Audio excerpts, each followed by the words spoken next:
There was a housing story we're going to get to today. There's a what they're calling a foreclosure apocalypse is coming. And so it made me, for some reason, Dylan and I, this was like the day before the George Floyd protests started. Dylan was on the show, and I was talking about an article from April about the housing foreclosure crisis that was looming. This is a headline from Market Watch, but this was from April 1st, so it's a while ago. And the headline is a foreclosure crisis on the way. These mortgage holders may be the canaries in the coal mine.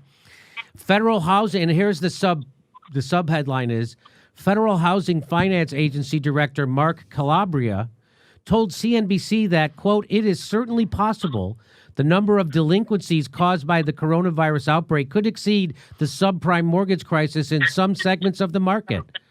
So, Dylan, what do you have any insight into what's going to happen in the real estate market, commercial or? I mean, I think that's this is a slow motion crisis, and both the commercial real estate market is really directly in the bullseye, but the residential real estate market is not far behind it. And when you look at the 2 to 3 year time horizon for what we're talking about with this entire situation, it's only logical that you're going to see the default rates really start to explode over the next 6 months.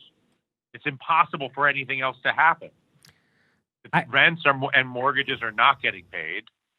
The forbearance is short-lived, and they have an expectation for the people that have even received forbearance. I mean, if you couldn't pay your mortgage during the crisis, during these months, why on earth are you going to have enough money to pay the last 3 months plus 4 or 5 or 6 months in one single setting? It's ridiculous.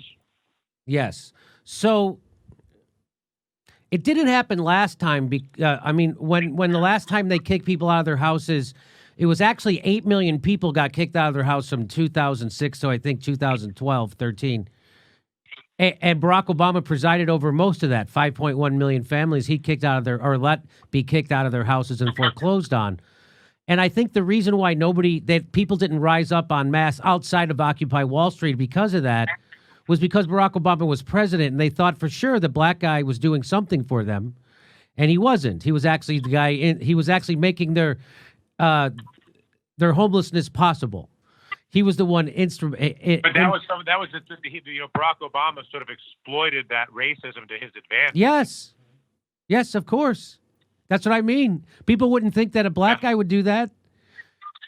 They think the black guy was going to be the enemy of the bankers and the white establishment, and of course he wasn't.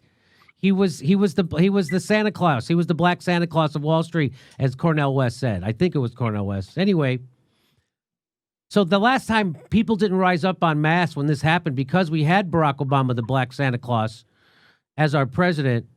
Now we have Donald Trump, who is an obvious, as you coined the phrase, rapacious oligarch, who is a con man who doesn't care about people. What do you think the chances are people rise up when it starts to happen this time? I mean, I'm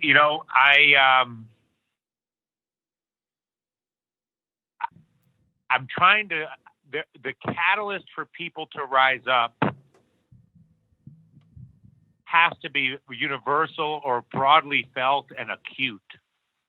I mean, the issue right now is so many of these issues are suffered individually and privately with shame as opposed to collectively. Right. And they happen slowly, not fast. Mm-hmm.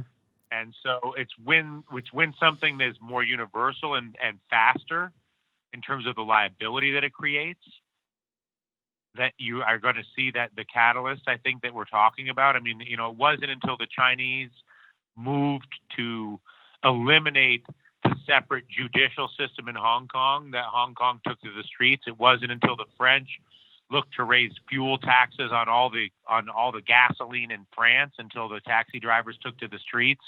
It takes a very explicit punch in the face, I think, for people don't respond to abstract economic or quietly and individually felt economic issues. They react to a punch in the face. Right. And the brilliance of the way this has been played by the oligarchy is it's all done with such grace and theatrics.